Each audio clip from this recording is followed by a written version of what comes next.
Véronique, je te laisse commencer. Oui, on va démarrer. Merci, Léna.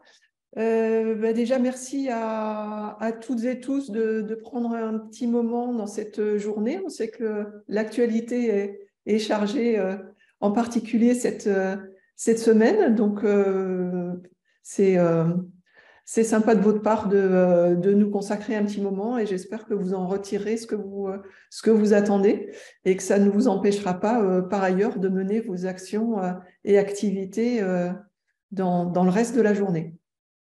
Donc, on commence par cette présentation pour introduire, en fait, d'une certaine façon, pourquoi nous sommes là ensemble. Et nous sommes là ensemble parce que dans notre société et en particulier dans les entreprises, les inégalités entre les femmes et les hommes sont persistantes. Même si, on va le voir, l'arsenal juridique est sans ambiguïté en matière d'égalité entre les femmes et les hommes, même si le sujet est davantage abordé que par le passé, et même si certaines inégalités régressent légèrement sur le long terme.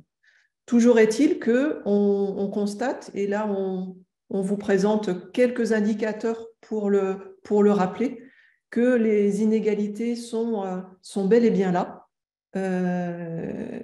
Malgré une réussite scolaire statistiquement meilleure pour les jeunes filles que les jeunes hommes, on continue à constater dans l'entreprise des inégalités dont on va voir qu'elles prennent des formes très diverses.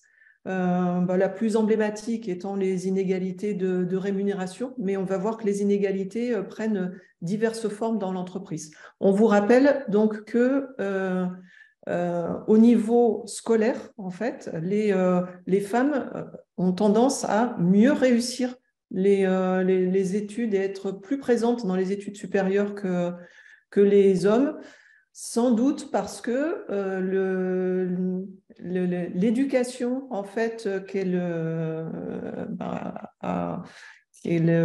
ont connue, de respecter les règles, d'être sage, etc., les conduit en fait à mieux rentrer dans le système éducatif tel qu'il est aujourd'hui.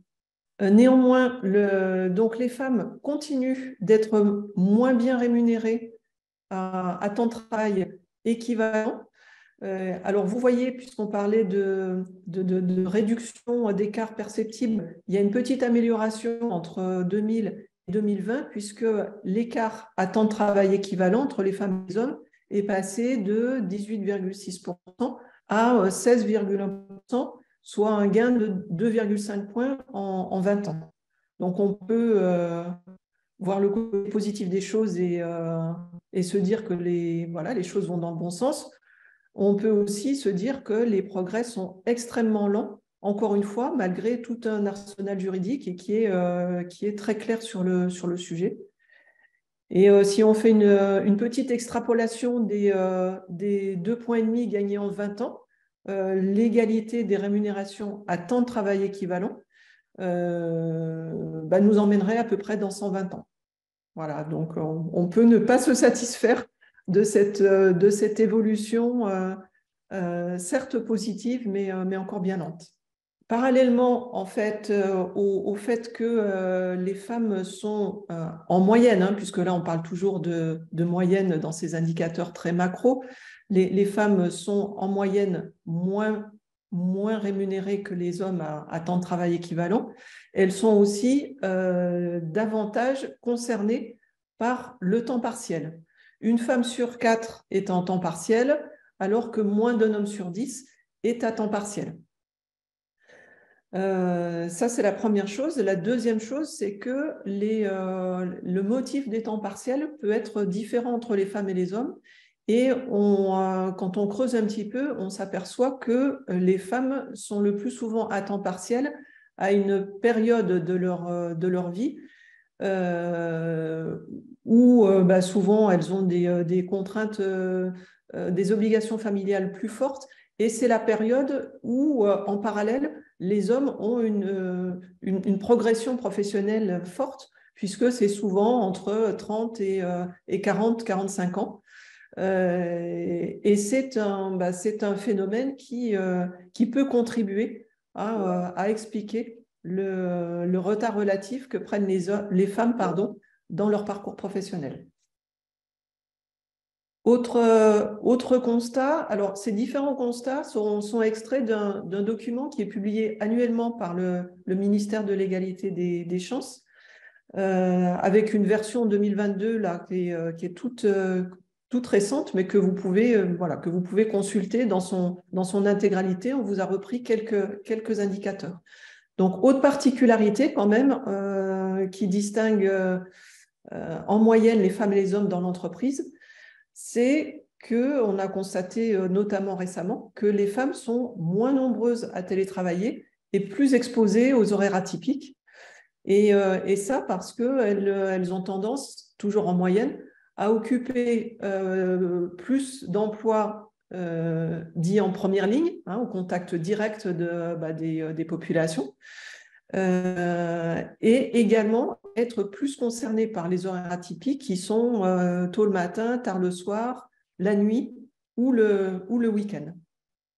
Sur la période récente, pendant la crise sanitaire, on a constaté également que les métiers ou les secteurs qui avaient connu une plus forte dégradation de leurs conditions de travail pendant la crise sanitaire étaient majoritairement occupés par des femmes, que ce soit le secteur santé, médico-social ou l'enseignement. Ce sont des secteurs qui ont été très directement en fait touchés par la dégradation des conditions de travail, sur lesquelles les femmes sont majoritaires. Dans un parcours de carrière, on constate aussi statistiquement que les femmes suivent un peu moins de formation que les hommes. Vous voyez, en moyenne, la proportion de femmes et d'hommes qui ont suivi au moins une formation sur les 5 dernières années, donc elle est de 57% pour les femmes, 61% pour les hommes. Alors vous pourrez me dire, l'écart n'est pas forcément considérable, et c'est vrai, mais vous voyez que tous les indicateurs, finalement, tous les indicateurs convergent d'une certaine façon pour illustrer le fait que les choses sont plus difficiles professionnellement pour les femmes que pour les hommes, en termes de rémunération, en termes d'accès à la formation, en termes d'accès au temps plein, en termes de conditions de travail.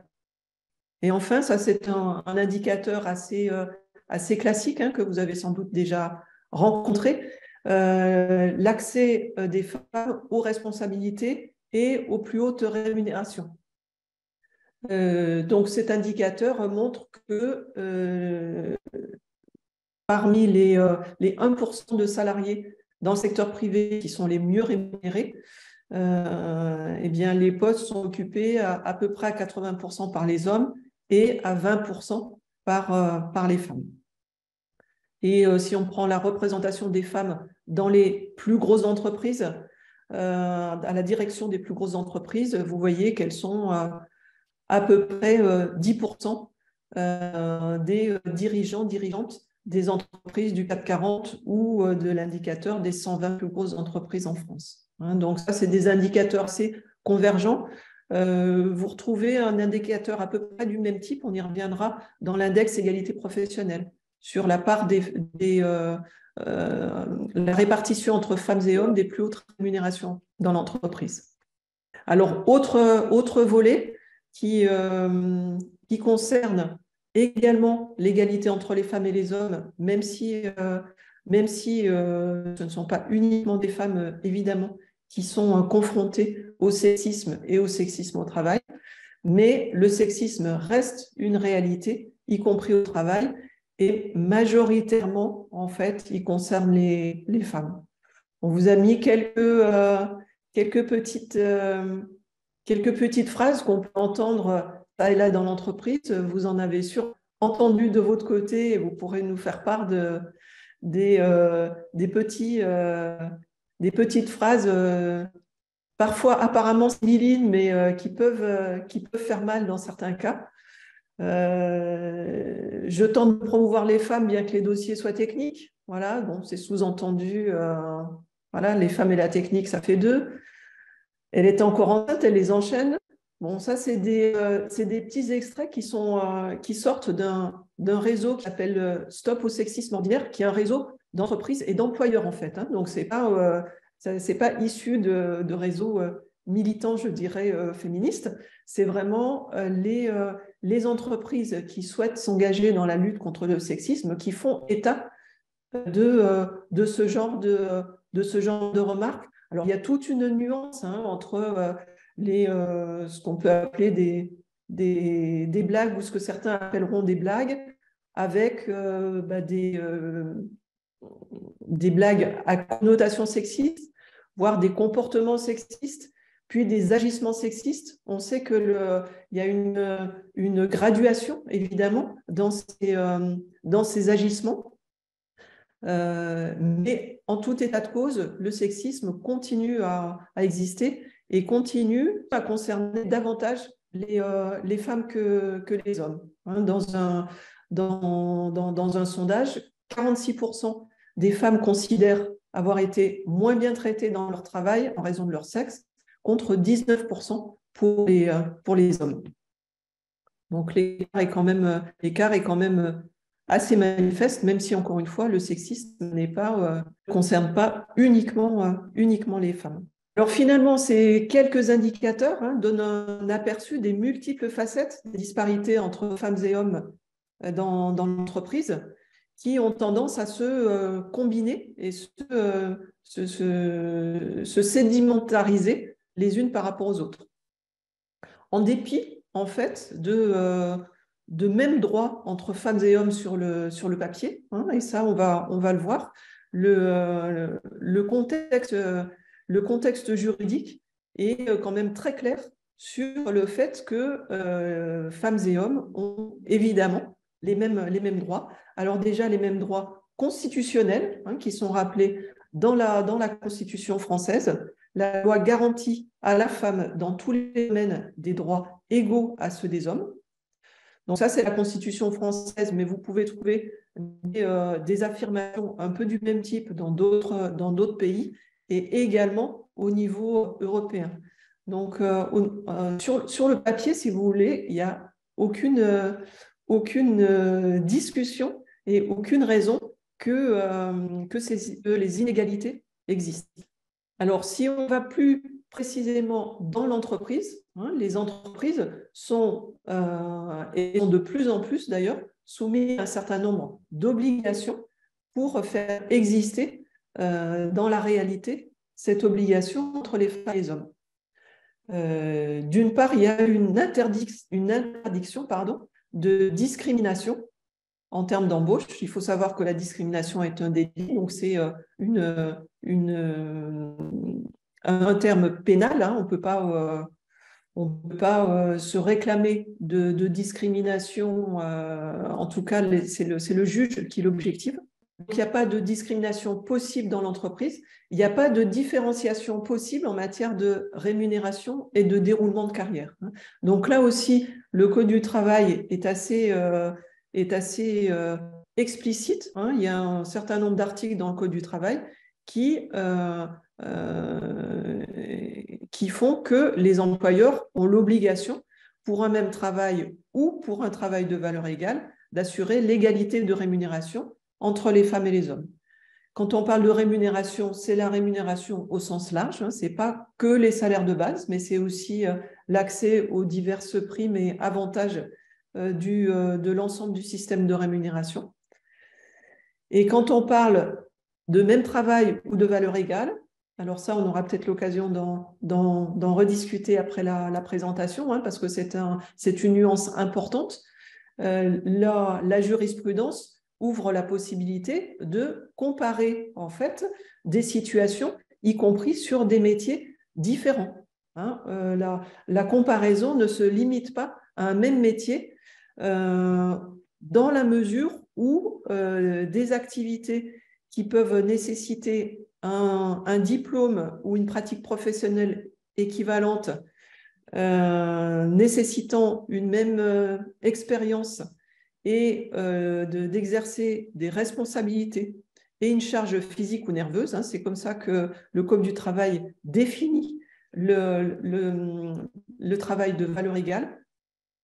Et ben, si ces critères sont respectés, en fait, on peut très bien admettre qu'une personne typiquement dans une fonction d'appui ait accès à la même rémunération qu'une personne dans le cœur de métier d'une entreprise si elle satisfait à ces différents critères.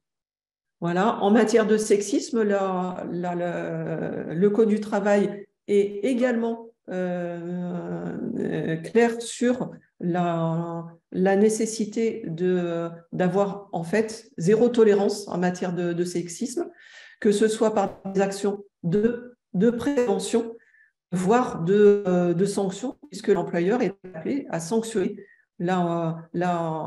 après enquête, évidemment, la personne qui serait responsable d'agissements sexistes ou de comportements, on va dire, déviants au niveau des agissements sexuels.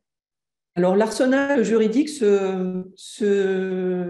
s'étoffe, je dirais, de décennie en décennie. Ce n'est pas forcément tous les ans, mais il y a progressivement donc, des obligations plus fortes pour les employeurs, des obligations de négocier. Donc, pas d'obligation, évidemment, d'aboutir à un accord, puisque ça, c'est les partenaires sociaux qui en décident. Mais si la négociation n'aboutit pas, l'employeur doit proposer un plan d'action unilatéral qui déploie en fait des mesures permettant de résoudre les inégalités qui ont pu être constatées. Donc, même si la négociation n'aboutit pas, un plan d'action de mesures correctrices est obligatoire dans les entreprises.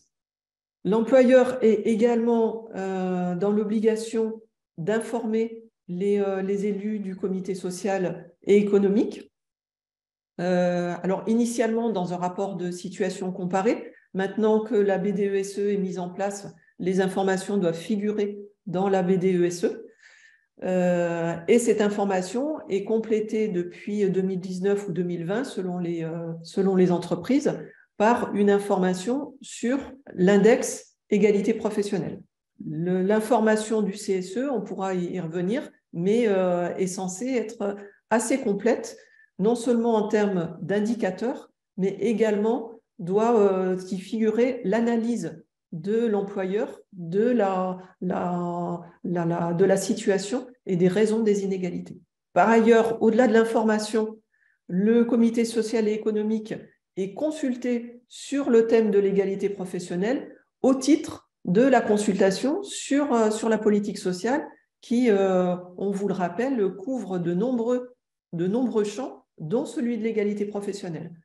Donc, c'est une façon d'aborder cette thématique-là, qui est récurrente dans l'entreprise et qui donne un accès finalement assez facile à cette thématique de l'égalité professionnelle pour les élus du comité social et économique. Et enfin, donc, je l'évoquais tout à l'heure, obligation depuis 2019 ou 2020 de publier un index égalité professionnelle sur lequel on reviendra. Et cette obligation a été assortie récemment, fin 2021, et avec un délai d'exécution depuis 2022, d'obligation de définir et publier des mesures correctrices si le score est, alors il y a différentes étapes, mais avec un seuil de 75 points ou de 85 points. Alors, je disais que l'arsenal juridique s'étoffe régulièrement, issu donc d'une loi récente qu'on appelle aussi loi Rixain, donc de décembre 2021, avec un décret paru en février 2022. Les entreprises, alors là, les très grosses entreprises, de plus de 1000 salariés, sont désormais prévenues, en fait, qu'elles vont être soumises a une obligation de représentation de plus en plus équilibrée entre les femmes et les hommes dans les instances dirigeantes.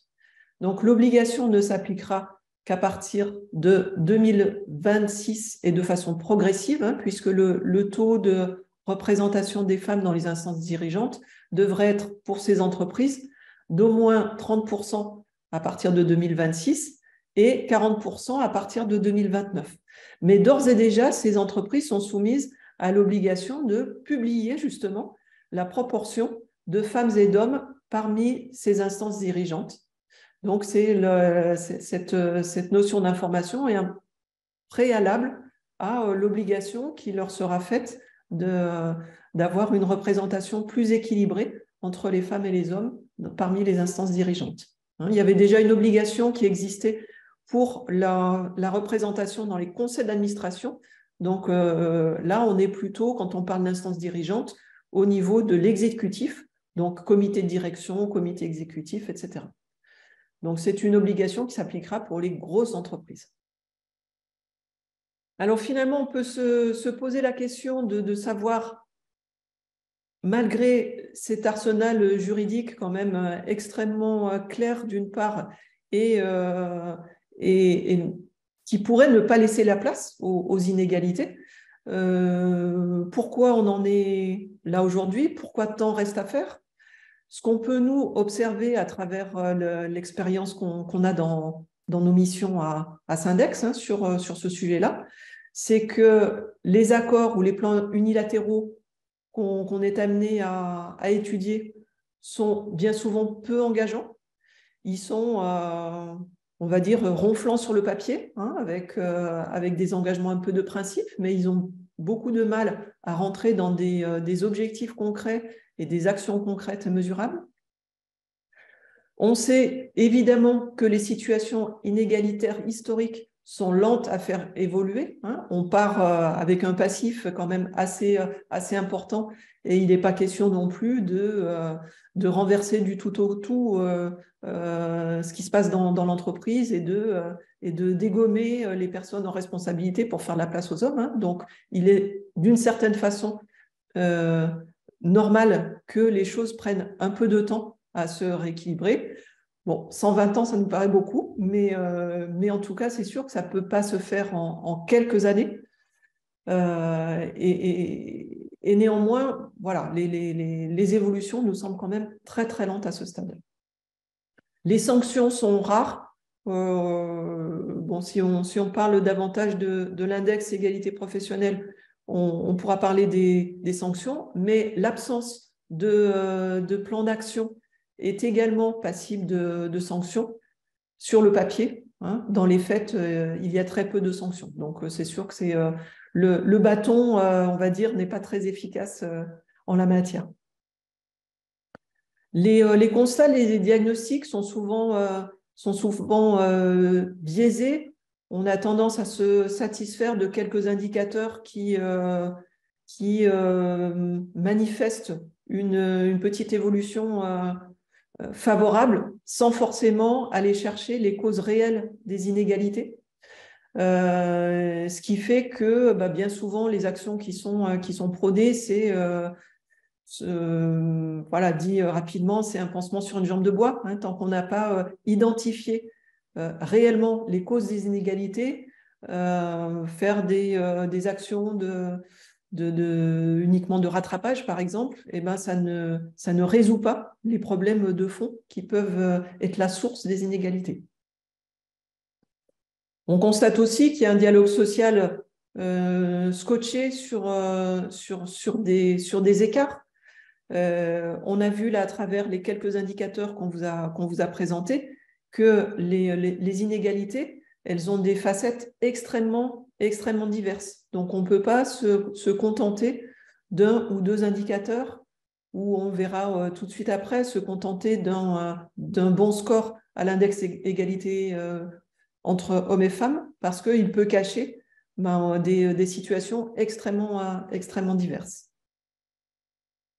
Il y a souvent d'autres sujets jugés plus prioritaires, et ça c'est un fait, hein. On ne peut pas on ne peut pas contester le fait que le maintien dans l'emploi, par exemple, soit dans certaines entreprises une priorité par rapport à l'égalité entre les femmes et les hommes. Et enfin, la dimension stéréotype et préjugés est souvent sous-estimée. Elle est sous-estimée parce qu'elle est finalement culturellement intégrée par les hommes, mais aussi par les femmes qui d'une certaine façon, ont pris l'habitude de s'y adapter.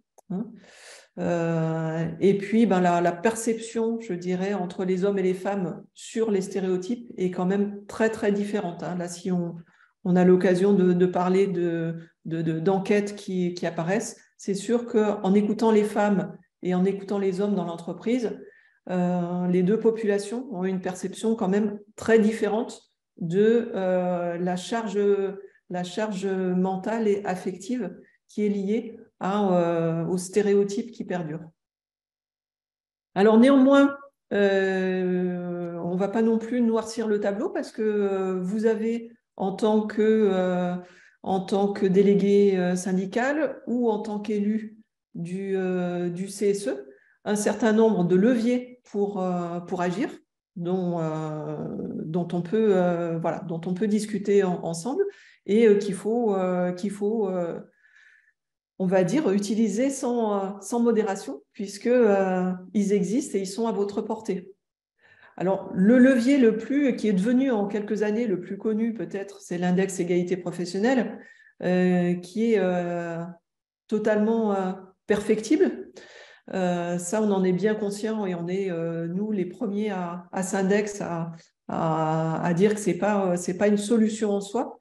Mais ce qu'on peut faire comme constat, c'est que dans les quelques situations où le score est très mauvais, ça peut être un levier d'action parce que là, il y a un certain nombre d'obligations. Là, c'est le bâton, en fait, qui agit. Et il y a un certain nombre d'obligations assignées maintenant aux entreprises qui ont un score médiocre, et en particulier celles qui ont plusieurs années de suite un score médiocre. Donc, c'est aussi une façon de parler, de mettre sur la table le sujet de l'égalité professionnelle.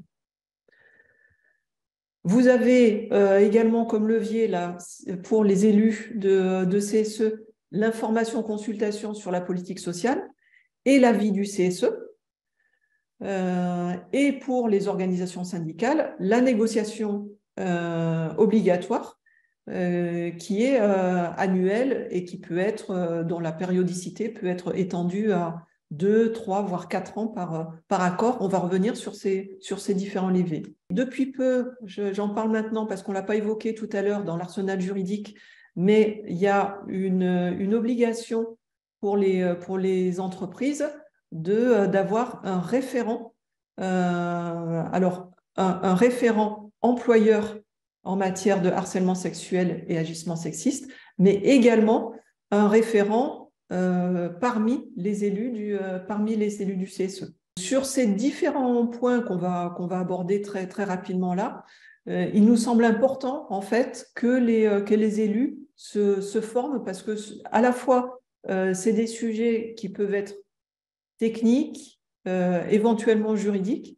mais c'est aussi des sujets sensibles sur lesquels tout le monde n'a pas la même appréciation de la situation. Et ça nous paraît très important, en fait, d'ouvrir un cadre, notamment en termes de formation, pour en parler, pour faire état des différentes approches et s'enrichir, en fait, mutuellement des perceptions des uns et des autres. Et on peut, typiquement, au cabinet Syndex, vous apporter des éléments aussi de compréhension de ce qui se joue en matière d'égalité professionnelle dans l'entreprise pour mieux appréhender le sujet, parce que c'est un sujet dont on s'aperçoit qu'il est finalement assez difficile à prendre en main pour les élus. Alors sur l'index, je vous le disais il y a un instant, c'est un levier possible pour faire bouger les choses, mais essentiellement si le score est médiocre.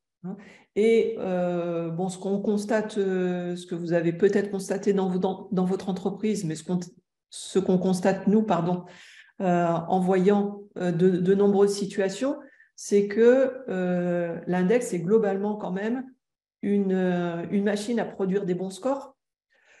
Vous voyez dans cette page que l'index moyen 2022 des entreprises qui l'ont publié est de 86 sur 100. Si on rapporte cette note à une note sur 20 qui nous est plus habituelle dans le système scolaire, je dirais, ça fait du 17,2 sur 20. Donc, en fait, en moyenne, l'index dit que toutes les entreprises sont excellentes en matière d'égalité professionnelle, ce qui est complètement contredit, si vous voulez, par les différents constats qu'on a fait il y a un instant. Mais quand même, voilà, il peut avoir comme vertu cet index, je vous le disais il y a un instant, de mettre sur la table le sujet de l'égalité professionnelle et si le score est en dessous de véritablement considérer qu'il y a un gros sujet sur lequel il faut s'attaquer. Voilà, il y a 156 entreprises seulement qui ont une note inférieure à 75 depuis 3 ou 4 ans. Donc, c'est peu. Donc, encore une fois, les mailles de l'index sont très, très grosses. C'est un filet à très grosses mailles. Mais en tout cas, on peut se dire au moins que pour les entreprises les plus retardataires, c'est déjà une façon de mettre le sujet sur la table. Et nous, à Syndex, on peut, si vous le souhaitez, vous aider à décoder un petit peu ces résultats qui, en première lecture, peuvent paraître, sont très bons et pourraient dédouaner d'une certaine façon l'employeur de faire des efforts. Mais il faut savoir lire entre les lignes un peu de cet index et comprendre et comment il a été construit et les tolérances, si vous voulez, qui permettent d'accéder en moyenne à des notes excellentes. Alors, deuxième levier, l'information-consultation sur la politique sociale, qui, pour les personnes qui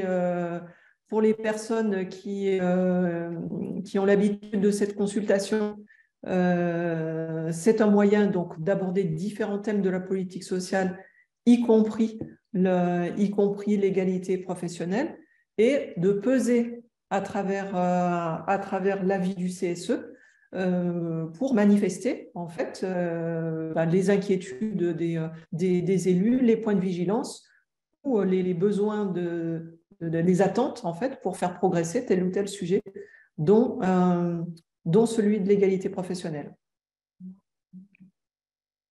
Léna, je suis peut-être allée un petit peu vite, mais est-ce que tu veux soumettre les premières questions à nos amis? Oui, tu as raison, j'avais oublié. Alors, c'est une bonne remarque. Effectivement, l'idée, c'est qu'on s'est dit qu'on allait faire un petit sondage pour savoir un petit peu quelle était votre réalité. Donc, un petit sondage sur l'égalité professionnelle, sur l'index égalité professionnelle que je lance. L'idée, c'est de savoir si vous avez connaissance du score index égalité professionnelle dans votre entreprise. Donc, n'hésitez pas à répondre. On va laisser le sondage ouvert pour que tout le monde puisse participer. Et ensuite, il y a une deuxième question qui consiste à savoir si la direction vous a bien présenté les objectifs, on va bien présenter au CSE ou au CSEC, selon les cas, les objectifs de progression et les mesures correctrices au CSE pour les cas où le score aurait été inférieur à 85 sur 100. Alors, on a les 3/4 des participants qui ont répondu. Je vais mettre fin au sondage. Et donc, les réponses nous montrent que pour un tiers d'entre vous, vous n'avez pas connaissance du score de l'index égalité professionnelle. Donc ça, c'est une donnée qui est assez intéressante parce que ça peut être révélateur de 2 sujets. Le premier, c'est que ce n'est pas quelque chose qui est encore rodé dans le cadre de la culture d'entreprise et donc vous y compris. Et c'est OK, c'est un dispositif qui reste quand même nouveau, mais maintenant que vous avez suivi ce petit webinaire, vous allez pouvoir aller questionner votre direction pour essayer de connaître quel est ce score à cet index. La deuxième possibilité, c'est aussi peut-être que votre direction ne respectent pas les obligations de publication. Et dans ce cas, n'hésitez pas à aller en parler, par exemple en CSE. Vous pouvez peut-être d'abord demander un peu à vos collègues élus du CSE pour savoir si quelqu'un d'autre a cette information-là. Mais sinon, n'hésitez pas à interroger la direction sur cet index-là. Hein. Pour rappel, il doit vous y être présenté en CSE. Donc peut-être que la direction ne l'a pas fait. N'hésitez pas à lui rappeler ses obligations légales. Ensuite, il y a 42% des répondants qui indiquent que le score est supérieur à 85 sur 100 et 21% qui indiquent que le score est compris entre 75 et 85. Donc, ça illustre bien ce que tu disais, Véronique, hein, de dire que finalement, c'est vrai que cet index, c'est un peu une machine à produire des bons scores. Hein. On voit 42% des participants ont un score qui est supérieur à 85 sur 100. Et voilà, ce qui est un peu intéressant pour les personnes qui sont comprises entre 75 et 85, c'est de voir effectivement quels sont les objectifs de progression. Et il n'y a aucun participant qui a indiqué un score inférieur à 75 sur 100. Pour la deuxième question, alors là, ça se répartit en un tiers, un tiers, un tiers. Un tiers des répondants ont indiqué que la direction avait bien présenté les objectifs de progression. Un tiers a indiqué que la direction ne les avait pas présentés et un tiers n'est pas au courant. Généralement, si vous n'êtes pas au courant, c'est probablement que la direction ne l'a pas fait. Donc là, de la même façon, n'hésitez pas à aller questionner la direction sur ses objectifs de progression. Pour celles et ceux qui ont répondu oui sur la présentation des objectifs de progression, c'est une bonne chose. Ça montre bien qu'il y a un début de maturité sur ces questions-là. Comme a commencé à l'aborder Véronique tout à l'heure, il y a d'autres leviers et d'autres obligations pour l'employeur et plein d'autres lieux pour aller aborder la question de l'égalité professionnelle. Le sondage sur la politique sociale, là, c'est une seule question, je la lance de suite, pour savoir si vous avez déjà eu l'occasion de demander à votre expert de traiter un axe de mission sur l'égalité professionnelle dans le cadre d'une information-consultation sur la politique sociale. Et là, de la même façon, on est à peu près sur une réponse un tiers, un tiers, un tiers. Donc, un tiers a déjà effectivement demandé à son expert d'investiguer cette question de l'égalité professionnelle dans le cadre de l'information-consultation sur la politique sociale. Un tiers qui ne l'a pas fait. Alors, pour le tiers qui ne l'a pas fait, ça peut être un point vraiment très intéressant pour aller approfondir un petit peu les choses. On a eu pas mal de questions pendant que tu présentais, Véronique, qui posaient des questions sur « oui, mais alors si l'index est incalculable et s'il n'y a pas d'objectif de progression, finalement, est-ce que c'est vraiment un levier ?» Vous avez raison. L'index, ça a plein de bons côtés, ça permet de sensibiliser les uns et les autres, c'est intéressant, mais c'est largement insuffisant quand on parle d'égalité professionnelle. Et dans ce cas, utiliser l'information consultation en demandant à son expert d'aller creuser la question de l'égalité professionnelle, c'est vraiment ce qui permet d'aller plus loin, qui permet de dépasser un petit peu ces simples indicateurs qui ont des limites dans leur construction. Avant que Véronique vous partage plus sur cette question de la négociation, on vous lance un petit sondage pour savoir un petit peu comment ça se passe chez vous. Est-ce que vous avez un accord égalité professionnelle en vigueur dans votre entreprise ? Et si jamais vous avez un accord, est-ce que vous pensez qu'il a permis de réduire les inégalités entre femmes et hommes ? Ça, c'est une donnée qui est assez intéressante. Et ensuite, est-ce que vous saviez que vous pouviez faire appel à un expert spécifiquement sur la question de cette négociation ? Il y a 87%, Véronique, des participants qui ont répondu, qui ont indiqué avoir un accord égalité professionnelle en vigueur. Donc ça, c'est une très bonne chose. Donc ça montre effectivement que cette culture de la négociation sur cet accord égalité professionnelle est bien ancrée. Il y en a 13% qui n'en ont pas. Donc pour les 13% qui n'ont pas d'accord égalité pro, ça arrive. Il y a une obligation de négocier, mais il n'y a jamais d'obligation de signer. Donc peut-être que vous avez décidé de ne pas signer parce que vous estimiez que l'accord était insatisfaisant. Dans ce cas, gardez bien en tête que la direction doit présenter un plan unilatéral de progression sur la question de l'égalité professionnelle. Parmi les personnes qui ont dit oui à un accord, il y a 32% des personnes qui indiquent qu'il n'a pas permis de réduire les inégalités et 40% qui indiquent qu'ils ne savent pas s'il a permis de réduire ces inégalités. Encore une fois, ce n'est pas étonnant, on y reviendra tout à l'heure, on croise assez souvent avec Véronique quand on intervient dans les entreprises, des accords qui sont assez peu opérants. On ira investiguer dans la prochaine partie pourquoi, de façon à ce que vous l'ayez en tête pour que si jamais demain vous négociez un accord égalité pro, vous soyez super fort pour écrire un accord qui fasse vraiment changer les choses. Et enfin, vous êtes 42% à ne pas savoir qu'il y a une expertise d'habilité sur la question de cette négociation, et donc près de 60% des participants qui savaient que cette expertise arrivait. Et bien maintenant, tout le monde est au courant, c'est l'essentiel. On va terminer cette présentation donc, par cette dimension négociation. Donc là aussi, le cadre de la négociation est quand même relativement bien déterminé par le Code du travail. La négociation est obligatoire, elle est annuelle, sauf si un accord dit autre chose. Donc ça, c'est important quand même à savoir. Les thématiques à aborder doivent être choisies parmi une liste fermée qui sont la liste de droite, là, les domaines d'action. Donc au moins 3 domaines ou 4 selon la taille de l'entreprise. Les objectifs et la négociation doit inclure des objectifs et des actions avec des indicateurs. Ce n'est pas seulement des engagements de principe. Et donc, on l'a dit à plusieurs reprises, en cas de non-signature, il y a obligation de mettre en place un plan d'action. Alors, pour nous, qu'est-ce que c'est un bon accord? Souvent, les clients nous disent qu'est-ce que font les autres entreprises? Qu'est-ce que vous voyez? Qu'est-ce qu'il faudrait qu'on obtienne? C'est difficile d'y répondre de façon univoque parce que, en fait, un bon accord, c'est celui qui produit des effets et celui qui produit des effets dans telle ou telle entreprise. Il n'y a pas de raison forcément que toutes les mesures soient bonnes dans toutes les entreprises. Ça serait trop facile et tout le monde aurait déjà trouvé la martingale, en fait. Donc, il doit s'asseoir en fait sur véritablement un diagnostic qui aille au-delà d'une batterie d'indicateurs, mais qui s'attaque aux causes structurantes des inégalités. L'accord doit aussi prendre des engagements autant que possible chiffrés, parce qu'encore une fois, on voit souvent des engagements de principe, définir des objectifs.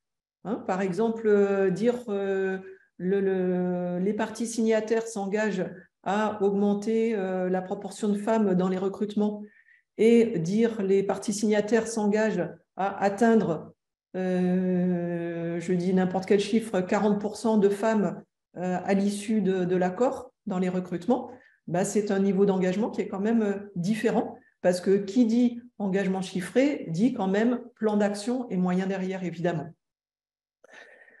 Et un élément important aussi sur lesquels les accords qu'on voit passer peuvent pêcher, c'est le suivi et le rôle de la commission de suivi. C'est important que les parties signataires, évidemment, gardent un droit de regard sur la façon dont l'accord se met en œuvre. Et dans la négociation, c'est souvent, ça arrive un peu tout à la fin et voilà, c'est un sujet de négociation qui est des fois un petit peu escamoté finalement et c'est dommage. Donc, pour terminer, le cabinet Syndex est habilité à mener donc des expertises qui sont maintenant extrêmement cadrées dans un dispositif qui s'appelle l'habilitation et qui permettent de préparer la négociation.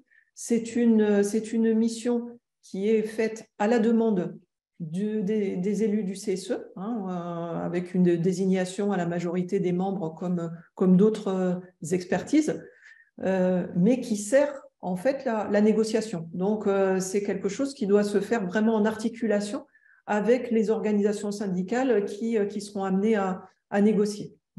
Donc, c'est un dispositif un peu particulier sur lequel, si vous êtes intéressé, on vous recommande de prendre contact avec nous un petit peu en amont de la négociation pour justement préparer le terrain et faire en sorte que le diagnostic et les préconisations qu'on peut y faire servent véritablement la négociation. Voilà, on va chercher à travers ces expertises, donc non seulement à produire un diagnostic approfondi, mais à proposer des mesures qui véritablement s'attaquent aux causes racines des inégalités. Voilà, et pour finir, finalement, quel que soit le levier que vous envisagez d'utiliser pour vous attaquer à la réduction des inégalités entre les femmes et les hommes, il faut bien avoir en tête, et nous, en tout cas, c'est vraiment un credo dans nos interventions, que les inégalités sont multidimensionnelles et que les unes alimentent les autres d'une certaine façon. Et pour comprendre vraiment ce qui est à l'œuvre dans l'entreprise, il faut en passer généralement par une analyse des situations des hommes et des femmes sur les questions de rémunération, mais aussi sur les questions de promotion, sur les questions de conditions de travail, sur les questions d'accès à des métiers souvent plus réservés aux hommes qu'aux femmes, ou inversement. Hein. Donc, c'est vraiment une problématique multidimensionnelle qui alimente les inégalités auxquelles on souhaite que toutes et tous vous vous attaquiez ou sur lesquelles vous êtes déjà à l'œuvre. On arrive à la fin de notre support. On peut prendre quelques questions s'il y en a. Alors, j'en profite en attendant de voir si des mains se lèvent pour poser des questions, à répondre à Rojo Rabanner-Ranjara, qui demande si on pourra avoir notre présentation. Oui, on vous enverra la présentation, bien évidemment. Alors, il y a eu pas mal de questions sur l'index Égalité Pro. Je vais récapituler un peu la question qui était celle d'Astrid, qui posait la question de savoir, oui, mais moi, si dans mon entreprise, l'index Égalité Pro est indiqué comme n'étant pas calculable, du coup, que doit faire la direction? Alors, il y a plusieurs choses. C'est premièrement, si l'index n'est pas calculable, la direction doit quand même publier les indicateurs au sein de l'index qui continuent à être calculables. Et ça ne dédouane pas l'employeur de répondre à toutes ces autres obligations. Hein. Donc, encore une fois, on le sait, on a tendance un peu à se focaliser sur la question de l'index égalité pro, mais c'est qu'un levier parmi tant d'autres. Donc, il ne faut pas hésiter à parler d'égalité pro pendant l'information consultation politique sociale, à bien vérifier que l'employeur ouvre bien des négociations sur la question de l'égalité professionnelle. Et ne pas hésiter à se faire appuyer par un expert pour être sûr de bien avoir tous les tenants et aboutissants en tête. Est-ce qu'on peut peut-être prendre une dernière question? Il est 11h57, juste avant le déjeuner. Est-ce que quelqu'un veut prendre la parole? Oui, je vois qu'il y avait une question sur les sources. Donc, oui. Je l'ai cité rapidement, mais les indicateurs qu'on vous fournit sont sourcés, hein, donc vous pourrez vous rapporter sur… c'est des sources publiques. Et je peux ajouter, donc, si les questions relatives à l'index vous intéressent, il y a un site donc, du ministère qui s'appelle EGAPRO, alors je sais plus exactement, mais bon, il est noté aussi dans le document, oui. Où il y a d'une part les indicateurs qu'on vous a fournis là sur l'index moyen et le nombre d'entreprises en dessous de 75 points, et vous pouvez aussi consulter en fait l'index par exemple par grand secteur d'activité. Hein, c'est un service qui est disponible, qui est mis à la disposition de tout un chacun sur le site du ministère Égalité Pro. Très bien. Il est maintenant 11h59, ce qui veut dire que ça va être l'heure d'aller manger. On espère qu'on a pu répondre à vos questions. Si jamais ce n'était pas le cas, n'hésitez pas, il y a une rubrique contact sur le site www.syndex.fr. Vous n'hésitez pas.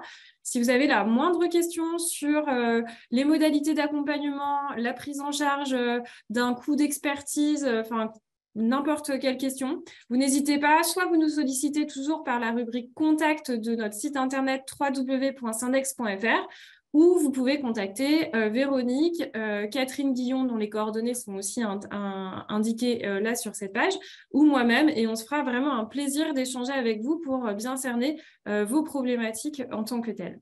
D'ici là, n'hésitez pas à aller nous voir sur notre site internet, suivre nos actualités sur les réseaux sociaux.